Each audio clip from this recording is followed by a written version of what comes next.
يا أكم جرتن ميو أكم جرتن وإجاي ربي أقول رفني مي كم جرتن أجاي وتل أمري ها بغنو إيدن أو شان ما خنا دوينا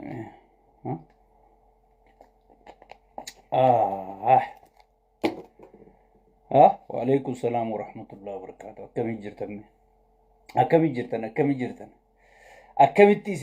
أكملتي سنين جيران ها وعليكم السلام ورحمة الله وبركاته رومو سبكو ديرا دلاني كفوني جمالي قلاني ركجو جاران هم منغدو وغانو جيراتن جيرونو وانغدو بكني جاي سيبو ايغا غابو دبينا مت علامني وأجائب ربي مي شير غدا مي شير invite غدا وأجائب الأمر وأجائب ربي ايه مي شير غدا invite غدا وي شير غدا invite غدا مي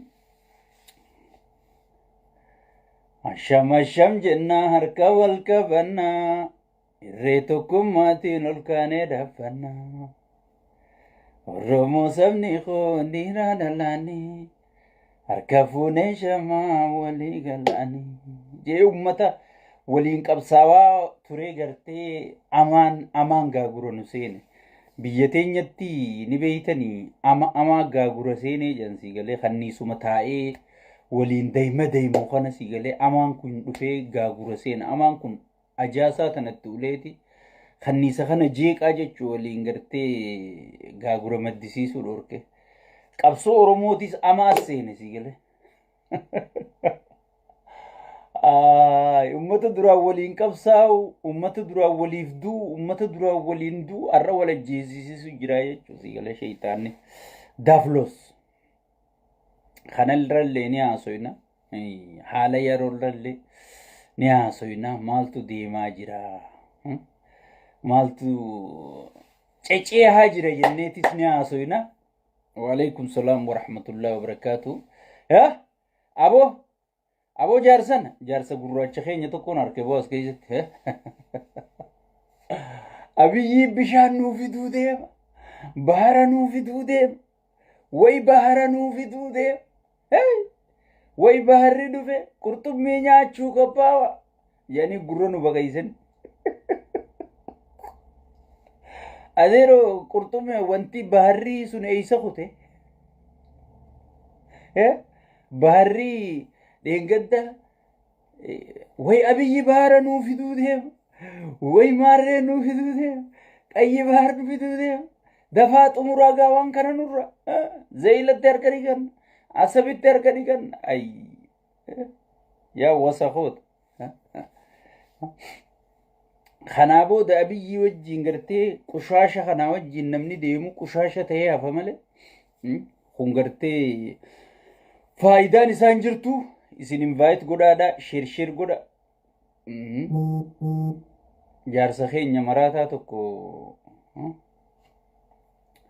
جارسخي نمراتا تكو كيسة تركيتين بحري سنيسا خوتي جيني أم بحري بكمان چيسو دفه غلاني نفودا يا ربي خالي جيتي قيامان نقوت وي أبي يعني والله من قدون تيجتك أبا ماني في بحر خانا نوران فيني جاني ماني في دفتي دبي سنتمرون نورات تنقوني جاني أكو موان نمجي ساندقو سيلا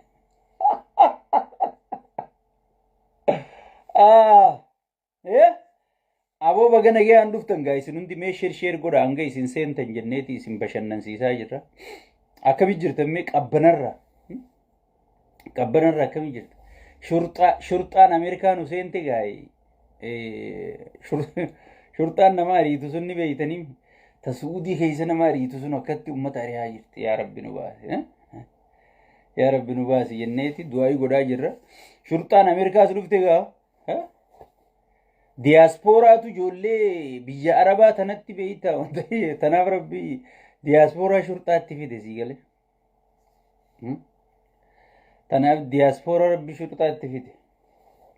Hayyee amma gara sagantaa kiyyaatiin seenaa sheer godha akkuma amma sheer godhu jirtan kana jabaadha walii godha invite illee godha sheenii dhufee lafaa kaa maal wal gangalchitan jaa wal gangalchu jiru wal jalaa kaasa irra deebuudhaan السلام عليكم ورحمة الله وبركاته كنين سلامتاتا نجنة يويا كبجمتوتا إلمان ورمو هندنو بغانا غان دفتاني نسلين جا أكما بيكم إيسا راخاني إيسا جيني إيسا راخاني إيسا جرخجو حالا يرورت غرتي دبچو دفنه meeysi wanni nuun gargaartan sagalee ummataa tana sagalee taa ummanni keenya jiruu keeysan jiru jira keenya ummanni keenya maana uumtee keeysa jira sii gale ummanni keenya nama firraa kaasee bineensa firra baase sii gale yaa rabbi arruma nurraa kaasii ganaan qabsoo inuu jechuu jira sii gale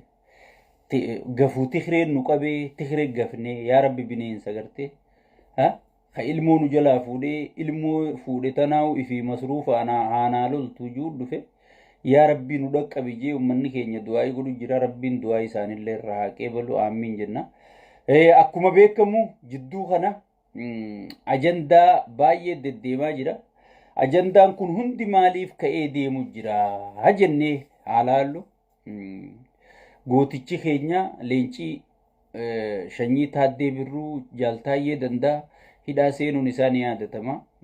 Sheeyxaantichi murtaddiin gartee nama isaa wajji qabsaa'e, nama isaa wajji biyya jaare, nama isaa wajji gartee paartii tana gadhaabe, gartee qaallichi nyaatuudhaan beekamu wasayitichi qushaashni gartee ilmoon barandaa gartee jaaltaayyee hidhuun isaa ni yaadatama jechuudha. So eega jaaltaayyee hidhee jaaltaayyeen gartee sagaleen isaanii dhagayamte jechuudha. Dhugaan isaa addunyaa guutuu dhagayamte. Dhugaa tana maaliin shaffannaa jedhanii hoolayyii sheekotii manzaraa ta gartee wanta xirraafumatti darbee iyyisiisu takka ta gartee Arsii fi Harargee tana keessatti rabbi fidee gannaqe takka tuunis loqoda Arsiitiin dubbattii tuunis loqoda Harargeetiin ajandaa biroo uumte jechuudha. Jimaa qabamuun haraami, jimaa qabamuun halaali, way namni jimaa qabamu dhalarraa waa dhaluu hin danda'u, way namni jimaa qabamu mee haga ammaa nuu dila kana jimaa qabaan nu dhalan, sheekotii salee nu dhale, sheekotii manzaraa tanaan nu dhale mee rabbi sodaadha. Sigale maraataan tokko ka jarma kana taa'u ka gartee ijoolleen re'eetu jala yaatu ka diirmartuu kan jedhan akka korbeeyyii re'ee kanatti sigale. Ichi as mar'ata sigale. Kanaan uummatni burjaajeessuu uummata keenya burjaajeessuu turanii jechuudha.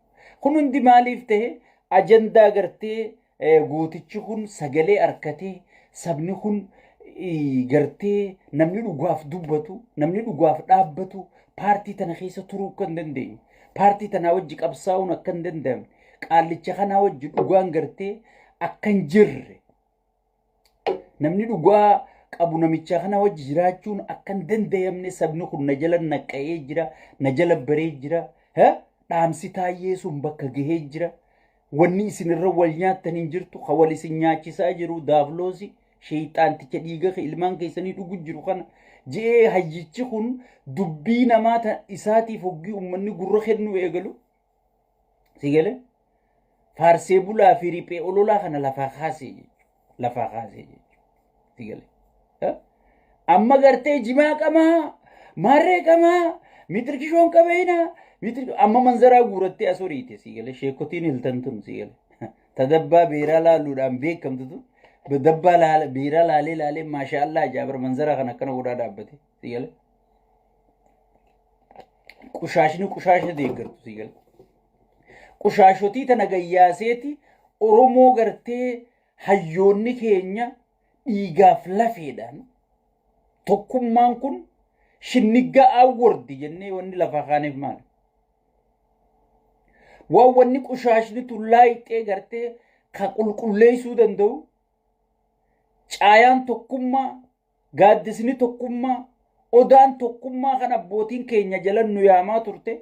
Shinnigga jenneeti gartee shinniggaa awwardii tanaa wanni gabbaaneef shinniggaa shaw jennee wanni gartee miidiyaallee itti qopheessu jirruuf yuutuuballee itti bannee jirruuf gartee ummata gartee gosaan amantiin gandaan sigalee qushaashni kun gartee qushaashni nu keessatti uumame kun ummata balleeyse ummata walitti ajeeyse dhiiga shinniggaa abbootii keenyaa saniin irraa dhiquuf kanaan gadi baanee jechuudha. So ummata sagalee walii tahaa jiru Oromoo bira kutee sabaa sablammii gartee sagalee tahaa jiru ajandaa kana jijjiiruun qaba jee sheeyxaantichi hoolayyii gartee sheekotii manzaraa tan nyaachisu tana gayyaasee jechuudha. Amma kun gartee way lolaan nurra labsame way Harargeen dhumuuf deemti way maarreen tumuuf deemti qaallichuma gartee jazbaa ifiifuu laalcha namaa hoggichi laaltee naman fakkaanne tokko sigalee bakka kanumaatu ummata kabajamaa guddaa Harargee kanarra lola labse haya badaboo hin fakkaanne fakkeeffadha sigalee qaallichi farshichi Khadiir Jaamuus farshoosaa quufeeti diraagaa quufee ichi akka loonii kana marrata baaja akka reetti saayee sigalee ati hoo maaliif marrata Harargee irraa inni nama dhorku jira arja. Osoon Harargeen duutuu sagaleen ta'uu beek. Osoon Harargeen buqqaatuu sagaleen ta'uu beek. Sigalee. Kunis osoon Arsiin asii buqqaatuu sagaleen ta'uu beek. Osoon Arsiin asii dhumu jirtuu sagaleen ta'uu beek. Wanni inni sagalee irratti ta'u tokkummaa ummata kanaa caccabsu akka ummanni kun walirra duulu haala mijjeessu maaliif wanni isaanii kenname kanaa jechuudha. Fidanii maaliif diran hoggee namni Arsii keessaa hoolaan tokko marrate maaliif diran Jaawarit diranii jechuudha. Bar warra Jaawar ergee bar warra Jaawar wanta godhu bar Jaawariin nurratti ergee siin jedha. Laa dubbiin siyaasaa akka if keessaa qabdu.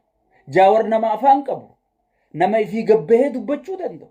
Nama yoo nama arrabsuu barbaade arrabsuu danda'u. Nama yoo nama tokko waan fedhe ji'uun danda'u nama afaan qabu nama jechuu danda'u jechuudha.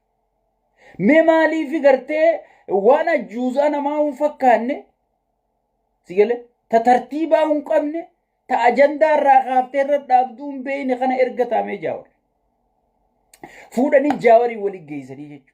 Kunoo gaalaala isiniin himnee nuti bara Harargeef yaadaniif Hararge Jaawar irra kaasuu yaadaniif akka isaanitti bari nafne olola ajaa'ibaa bananiiti. Ummata Harargeetii fi ummata Arsii waliin naqusaniiti. Way rabbi yaa boonuma jajjabu isin. Way numa jajjabu. Siyaasaas numa beektan. Ummanni Oromoo kun hanganuma bakkaa tuffattanii.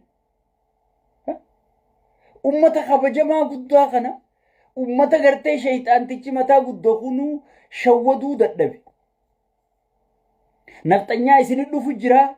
Way maarree isin dhufu jira Gabra Tsiyoonii isin dhufu jira jee Abiyyuu shawwatu dadhabe Oromoo sigalee amma wanni lukkuun gartee ifiifuu kofoo haachuun beeynetu ta kofoo jalaa butaantii hin qabnetu Oromoo shawwaddeeti ummata kabajamaa gurguddaa kana waliin naquu barbaaddii jechuudha sigalee yoo jimaan Harargee yoo Harargeen jimaa isii daldalattee hin jiraanne kamiidhamu Arsii bar. Yoo Arsiin qabeenya sii qamadii sii sossoofattee hin jiraanne kamiidhamu Harargeedha bar. Maaliif dhiini keenya wal keessa jira jechuudha. Sigalee. Ilmaan abbootiin teenya gartee lafee fi dhiigaan cabsitee waliin nu nayitte kana arra gartee hoolaan marratu dhufe hoolaan ifiifuu tartiiban qabne. Ka jireenya mataa fiitiifuu qaceelfachuu hin dandeenye. Kan jiruun mataa isaanii paaswoordii gaafate. Ummata Harargeetii fi mormaa jedhu. Mee namni Harargee mormu eenyu? Nama Harargee biyyatti gartee sheeyxaanni dhiiga dhugu jiru kanaa mormu. Namni qulqulluun Harargee ummata gartee gibiraan gidirfamaa jiru. Ummata gibirri seeraan alaarra fe'amee gartee gidirfamaa jiru. Ummata gartee jalarraa qabanii haga gubbatti caasaa beeraa qofa diriirsanii fi beera ol yaamanii Finfinnee tanatti shalaf godhanii sigale ganama gartee ajandaa barreessaniitti kenna waan irraa guuruu qaban silaa arra kanaaf falman ummanni keenya nama yaada qabuun bulu qaba ummanni keenya gibirri seeraa yoo irraa guuramu qaba amma marsaa tokkoffaa kafalan lammaffaa jiran sadaffallee irraa guuruu ta'anii jechuudha nama gartee ifiifuu yaa rabbi maana uumte jechuun jiru sigale akka ummanni kun tokkummaan sagalee waliin taane akka ummanni kun tokkummaan wal jala yaane akka ummanni kun tokkummaan waliin dhageeffanne akka miskiinachi gubachuu jiru kanaaf namni sagaleen taane isaan asii miidiyaa rabbi harka kaa'e rabbi laaffisee fi maal godhan kun arsii falma kun harargee falmaa jechuudha namni isaan filatelleen hin jiru namni kadiir martuu ergatees hin jiru namni wanta ajjuuzaa teessusan arsii keessaa ergatees hin jiru jechuudha sigale saniifu oromoon wanni beekuu qabdu wanni amma deemaa jira kana ajandaa oromoon laallattu gurra si calaw tiyyuma tana dubbiini qabadhu sigale jimaan arra gartee sheekotii manzara haraam gootuu hin jirtu sheekotii manzaraa ta nama jeesu deeggaru jirtu ta mujrima dhiiga namaa dhugu deeggaru jirtu ta mujrimticha gartee muslima buqqisu deeggaru jirtu ta nama gartee abdiillee hidhaa hiikee taayyee dandayaa hidhaa naqe deeggaru jirtu ta nama gartee geetaachoo raddaa akkasi dhiiga namaa dhuguu ture ka qeeroodhaan sheeyxaanticha jee 4 kiilootti gartee re'ee qaltee fi foon waaddii nyaachisaa aangoon badhaaftee sigale warra lakkii oromoo iddun nageenyi buu qabaa jetti hidhaa naytu mootummaa kana deeggaraa mujrima gartee oromoo gudeechisu oromoo buqqisu kana qaallicha deeggaru warra deeggaru kun jimaa namni qamahee gartee masgiidaan irraa ijaarratee hajjiin irraa dur godhuu ture hunda arra dhuftee haareetti haraamessuu hin dandeessu jechuudha. Wanni isiin deemtuuf shilmiin eeysaan laafti jennaan duufaa jette jenna. Sigale. Eeysaaniin ummata waliin naquu danda'a. Ummata ifiifuu gartee bilziqinnaan qorqortee jireenya isaaniirraa hongeessitee waan qaban gurgurachuu dadhabanii waan qaban daldalachuu dadhabanii sigale durriyyeen irratti gartee baacu jirtu kana